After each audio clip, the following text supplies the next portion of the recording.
Di sebuah ruangan mewah yang penuh dengan orang-orang penting, mataku terkunci pada satu sosok di seberang ruangan. Perempuan itu, perempuan yang melahirkanku dan juga yang membuangku. Ia menatap balik ke arahku, namun dengan tatapan kosong.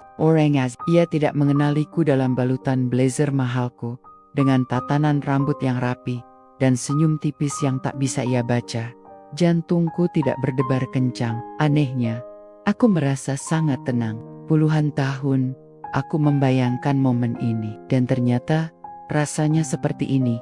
Dingin, hening, lalu pembawa acara naik ke atas panggung. Dan saat namaku disebut sebagai pimpinan arsitek untuk proyek prestisius ini, kita sambut Ibu Alia Kireina Salsabila. Aku melihatnya, keterkejutan itu membeku di wajahnya. Wajah yang dulu tak menginginkanku, kini menatapku dengan penuh ketidakpercayaan.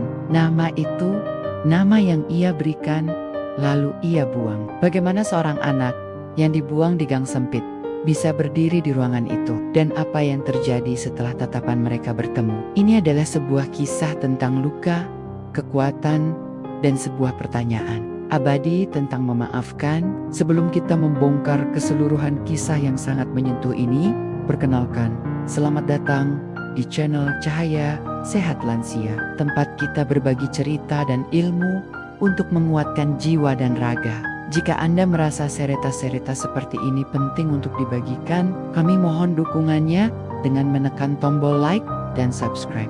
Terima kasih. Baik, Bapak dan Ibu, mari kita mulai ceritanya dari awal. Dari titik di mana semuanya bermula. Namaku Alia, dan pertanyaan yang sama selalu kuulang setiap malam selama puluhan tahun. Salah ya, jika sampai hari ini aku masih belum bisa memaafkan. Ada sebuah hari di ingatan saya yang warnanya tidak pernah pudar. Sejelas foto yang baru dicetak kemarin. Usiaku baru 5 tahun. Aku masih bisa mengingat dengan jelas genggaman tangannya yang terasa hangat. Namun entah kenapa, pagi itu terasa sedikit lebih erat dari biasanya. Ia memakaikanku gaun terbaikku, sebuah gaun katun berwarna kuning dengan motif bunga-bunga kecil. Hari ini kita jalan-jalan ya sayang, begitu katanya dengan senyum yang tak bisa kuartikan. Aku, tentu saja, sangat gembira. Aku masih bisa mencium aroma parfumnya yang khas. Perpaduan wangi melati dan tembakau. Aroma yang seharusnya menjadi tanda rumah. Aroma yang selalu membuatku merasa aman dan terlindungi. Kami berjalan menyusuri jalanan yang ramai, menuju sebuah pasar yang riuh dengan suara klakson, teriakan penjual, dan tawar-menawar. Aku kecil, hanya bisa menatap hutan kaki orang-orang dewasa yang berlalu lalang. Genggaman tangannya adalah satu-satunya duniaku, satu-satunya peganganku saat itu. Kami berhenti di depan sebuah warung soto yang ramai.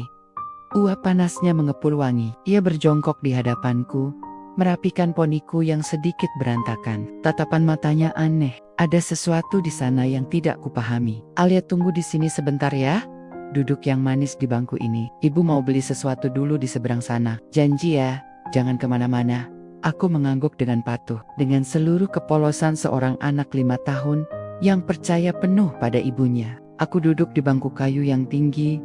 Kakiku bahkan tidak sampai ke bawah, hanya bisa berayun-ayun kecil. Aku menatap punggungnya yang berjalan menjauh, punggung yang selama ini menjadi sandaranku. Ia menembus keramaian pasar, lalu menghilang di sebuah tikungan. Aku menunggu, 1 jam, 2 jam. Aroma soto dari warung mulai membuat perutku keroncongan. Matahari mulai terasa menyengat, kulitku, aku mulai gelisah. Aku memanggil-manggil namanya dalam hati. Sebuah mantra yang kuulang tanpa henti. Aibu, aibu. Di mana setiap punggung wanita berkerudung yang mirip dengannya. Kuharap itu adalah dia. Tapi bukan. Mereka semua bukan dia. Wajah-wajah asing menatapku dengan iba. Beberapa bertanya, tapi aku terlalu takut untuk menjawab. Aku hanya terus menatap ke arah tikungan di mana terakhir kali aku melihatnya. Berharap ia akan muncul dengan senyum dan sekantong belanjaan. Hingga akhirnya langit mulai menguning. Seorang nenek penjual sayur dari seberang jalan yang sedari tadi memperhatikanku, menghampiriku. Wajahnya penuh keriput, tapi matanya memancarkan kehangatan yang tak pernah kulihat di mata ibuku hari itu. Kamu sendirian, "Nduk, dari tadi Eyang lihatin," tanyanya lembut. Aku tidak bisa menjawab, aku hanya bisa mengangguk. Dan saat itu juga, bendungan air mataku jebol. Aku menangis bukan karena lapar atau takut, tapi karena sebuah kesadaran yang mengerikan mulai merayap di hati kecilku. Saat itulah aku sadar, ibu tidak akan kembali. Di hari itu, di tengah riuh pasar, dengan gaun kuning terbaikku, aku dibuang. Ditinggalkan begitu saja, seperti sebuah barang usang. Dibuang oleh perempuan yang 9 bulan mengandungku, perempuan yang darahnya mengalir di dalam tubuhku, ibu kandungku. Nenek penjual sayur itu, yang kemudian ku minta untuk kupanggil Eyang, membawaku pulang ke rumahnya. Sebuah rumah petak sangat kecil, di sebuah gang sempit yang becek dan beraroma lembab.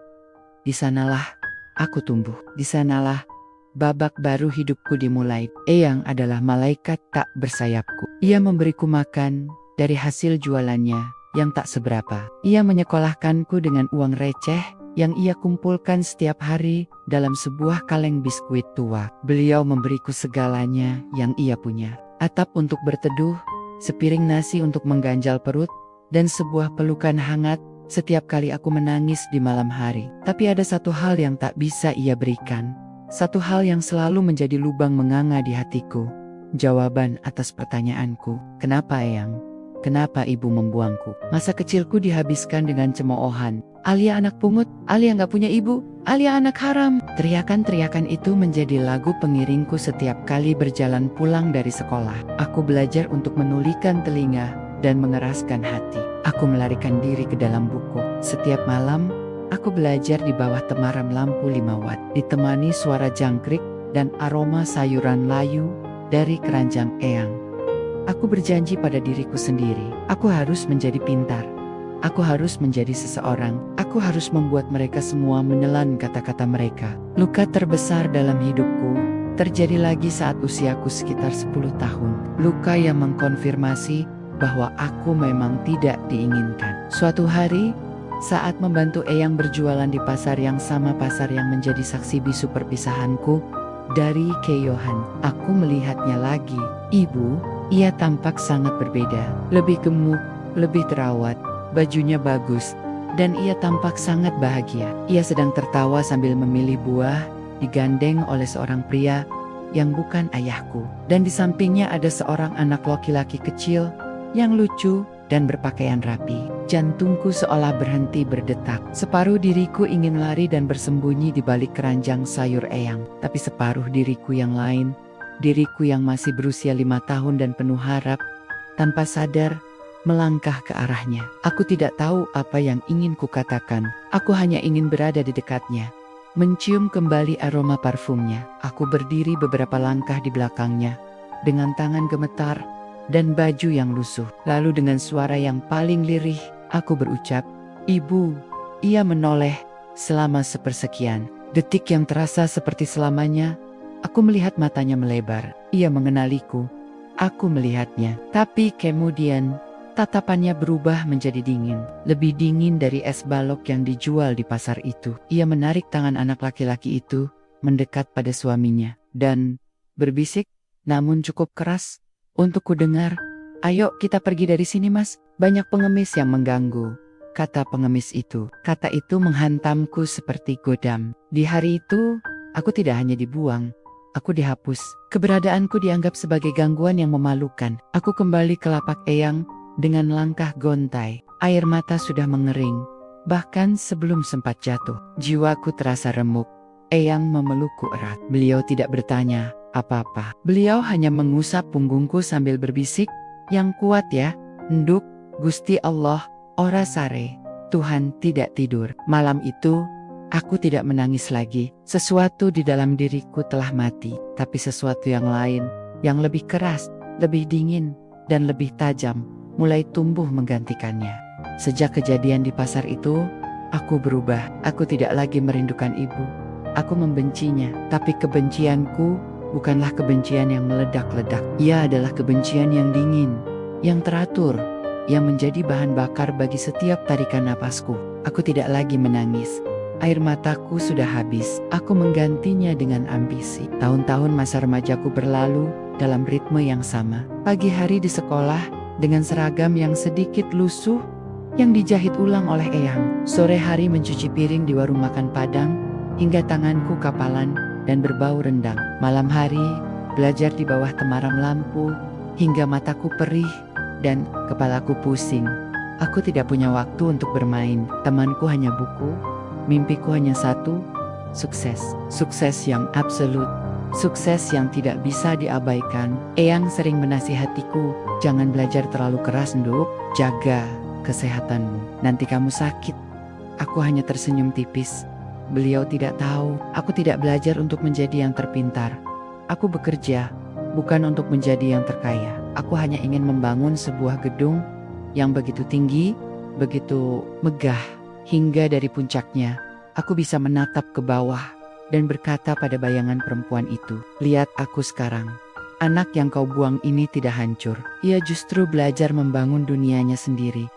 Tanpa dirimu, luka itu, kebencian itu, menjadi motivasiku yang paling kuat. Setiap kali aku merasa lelah dan ingin menyerah, aku akan memejamkan mata dan membayangkan wajah dinginnya di pasar, membayangkan kata pengemis yang ia lontarkan. Dan seketika, energiku kembali terisi. Aku mendapatkan beasiswa penuh ke salah satu universitas arsitektur terbaik di negeri ini. Aku lulus dengan predikat cum laude. Aku bekerja di sebuah firma kecil, menyerap semua ilmu seperti spons kering. Lalu dengan tabunganku yang tak seberapa, aku memberanikan diri membangun firma arsitekku sendiri. Aku menamainya Kairana Architects, menggunakan nama tengah yang ia berikan. Sebuah ironi yang hanya aku yang mengerti. Aku membangun semuanya dari nol, dari sebuah kamar kos sempit yang bocor saat hujan. Hingga kini, aku memiliki sebuah kantor dengan pemandangan gudang-gedang, pink kekar, langit. Aku berhasil. Aku menjadi seseorang yang disegani. Aku punya semua yang dulu tidak kupunya. Tapi anehnya, setiap malam, saat aku berdiri sendirian di balkon apartemenku yang mewah, perasaan kosong itu selalu datang. Perasaan yang sama seperti saat aku duduk di bangku kayu di depan warung soto puluhan tahun yang lalu. Aku sadar, setinggi apapun gedung yang kubangun, ia tidak bisa mengisi lubang yang ia tinggalkan di dalam hatiku. Dan kemudian, hari itu tiba. Hari di mana masa lalu dan masa kini bertabrakan dalam sebuah skenario yang bahkan tidak pernah berani saya bayangkan. Firma arsitekturku Kirana Architect diundang untuk mengikuti sebuah tender proyek properti yang sangat besar dan prestisius. Sebuah proyek apartemen mewah di jantung kota yang akan menjadi mahakarya bagi siapapun yang memenangkannya. Aku mempersiapkan presentasiku siang dan malam selama berminggu-minggu. Ini adalah proyek impianku. Di sebuah ruangan rapat yang mewah, di lantai 50, sebuah gedung pencakar langit, penuh dengan orang-orang penting. Para investor dan petinggi perusahaan, aku duduk dengan tenang menunggu giliranku. Aku memindai wajah di sekelilingku. Lalu, tim dari firma lawan masuk ke dalam ruangan. Jantungku yang biasanya tenang, yang sudah terlatih untuk menghadapi tekanan apapun, tiba-tiba berhenti berdetak saat aku melihat pimpinan mereka. Seorang pria paruh baya yang tampak berwibawa, didampingi oleh seorang pria muda yang rapi dan percaya diri. Aku mengenalinya. Pria itu adalah suami baru ibuku, dan pria muda itu adalah anak laki-lakinya, adik tiriku. Lalu, sesosok perempuan masuk di belakang mereka, berjalan dengan anggun. Ibu, waktu seolah berhenti, ia tampak lebih tua, dengan beberapa uban yang berkilau di rambutnya yang disanggul modern. Namun, tatapan matanya masih sama. Ia duduk di seberang mejaku, matanya menyapu seisi ruangan dengan profesional. Lalu berhenti sejenak padaku. Aku melihatnya. Tidak ada percik pengakuan, tidak ada getaran apa-apa. Baginya, aku hanyalah salah satu dari puluhan wajah asing di ruangan itu. Seorang kompetitor bisnis. Aku menarik napas dalam-dalam. Dingin. Aku harus tetap profesional. Aku menunduk menatap catatanku, mencoba menenangkan badai yang tiba-tiba bergemuruh di dalam dadaku. Presentasi demi presentasi berlalu, hingga akhirnya tiba giliranku. Hembok, acara mempersilakanku naik ke atas panggung. Dan selanjutnya, mari kita sambut presentasi dari pimpinan Kirana Architect. Seorang arsitek muda yang karyanya sangat diperhitungkan di industri ini. Kita sambut Ibu Alia Kireina Salsabila saat nama lengkapku disebut. Nama yang ia berikan lalu ia lupakan. Aku melihatnya. Aku melihat keterkejutan itu membeku di wajahnya. Tangannya yang memegang buku catatan sedikit gemetar. Matanya yang tadi profesional, kini menatapku dengan campuran antara horor, rasa tidak percaya, dan mungkin, jika aku tidak salah lihat, setitik penyesalan. Suaminya dan anak laki-lakinya menoleh ke arahnya dengan bingung, lalu menoleh ke arahku, mencoba menyambungkan kepingan puzzle yang mustahil. Aku berjalan ke podium dengan langkah yang paling mantap yang bisa kukerahkan. Aku menyelesaikan presentasiku dengan suara yang tenang dan percaya diri, seolah tidak terjadi apa-apa. Aku memaparkan visiku, desainku, mimpiku untuk proyek itu. Setelah acara selesai, saat aku sedang membereskan laptopku, ia menghampiriku. Sendirian, langkahnya ragu, alias suaranya bergetar. Aku hanya diam menatapnya. Maafkan ibu, nak. Ibu, tidak tahu. Aku menutup laptopku perlahan, menimbulkan bunyi klik pelan yang terasa begitu keras di keheningan di antara kami. Aku menatap langsung ke matanya yang mulai berkaca-kaca. Aku tidak merasakan kemarahan. Aku juga tidak merasakan kebahagiaan. Aku hanya merasa lelah, sangat lelah. Lalu dengan suara yang paling tenang, yang paling datar, yang bisa kukumpulkan dari sisa kekuatan hatiku, aku berkata, maaf, bukan yang aku cari. Aku cuma ingin ibu tahu, aku tetap hidup, meski bukan karena kalian. Aku berbalik, mengambil tasku, dan berjalan keluar dari ruangan itu dengan langkah yang tegap, meninggalkan beliau yang masih membeku. Aku tidak menoleh ke belakang. Untuk pertama kalinya dalam hidupku, aku benar-benar tidak ingin menoleh ke belakang lagi. Malam itu, aku kembali berdiri di balkon apartemenku, menatap lautan lampu kota di bawah sana, yang berkelip seperti jutaan bintang buatan manusia. Aku tidak menangis, aku juga tidak merasa menang dalam artian yang gegap gempita. Pertemuan tadi tidak memberikan kepuasan seperti yang selama ini kubayangkan dalam skenario-skenario balas dendam di kepalaku. Ternyata, melihatnya menyesal, tidak serta-merta membuat lubang di hatiku tertutup. Aku memejamkan mata, aku memutar kembali semua kepingan hidupku. Gang sempit itu, tangan kasar eyang yang selalu hangat, hinaan anak-anak, wajah dingin ibuku di pasar, malam-malam panjang, belajar hingga pagi. Semua itu adalah bagian dari diriku, bagian yang membentukku menjadi seperti sekarang. Bukan bagian yang harus dihapus, tapi bagian yang harus diakui. Aku sadar, aku tidak lagi ingin balas dendam. Keinginanku untuk sukses selama ini ternyata bukanlah untuknya, tapi untuk diriku sendiri, untuk membuktikan pada diriku sendiri, pada Alia kecil yang duduk sendirian menangis di depan warung soto itu, bahwa ia tidak apa-apa, bahwa ia akan baik-baik saja, bahwa ia berharga bukan karena pengakuan orang lain tetapi karena ia berhasil bertahan. Lalu muncul pertanyaan abadi itu, memaafkan. Aku tidak tahu apakah aku sudah bisa, mungkin belum, mungkin tidak akan pernah bisa sepenuhnya melupakan apa yang ia lakukan. Dan setelah perenungan panjang malam itu, aku menyadari satu hal, mungkin itu tidak apa-apa. Mungkin kemenangan sejati bukanlah tentang memaafkan orang yang telah melukai kita. Mungkin kemenangan sejati adalah saat kita bisa melihat luka itu, mengakuinya, namun tidak lagi mengizinkannya untuk mendefinisikan siapa kita atau mengendalikan masa depan kita. Kemenanganku bukanlah saat ia meminta maaf. Kemenanganku adalah saat aku bisa berjalan keluar dari ruangan itu dengan kepala tegak, tanpa meneteskan air mata, dan melanjutkan hidupku. Kemenanganku adalah kedamaian yang kurasakan saat ini di balkon ini, dengan diriku sendiri. Aku membuka mata, menatap lampu-lampu kota di bawah sana. Dulu, aku hanya salah satu dari titik-titik kecil yang tak terlihat, yang terbuang dalam kegelapan. Kini, dari atas sini, aku belajar bahwa anak yang dibuang ke dalam kegelapan pun bisa belajar untuk memancarkan cahayanya sendiri. Bukan untuk menyilaukan mata orang lain, atau untuk membuktikan sesuatu pada siapapun, tapi cukup untuk menerangi jalannya sendiri.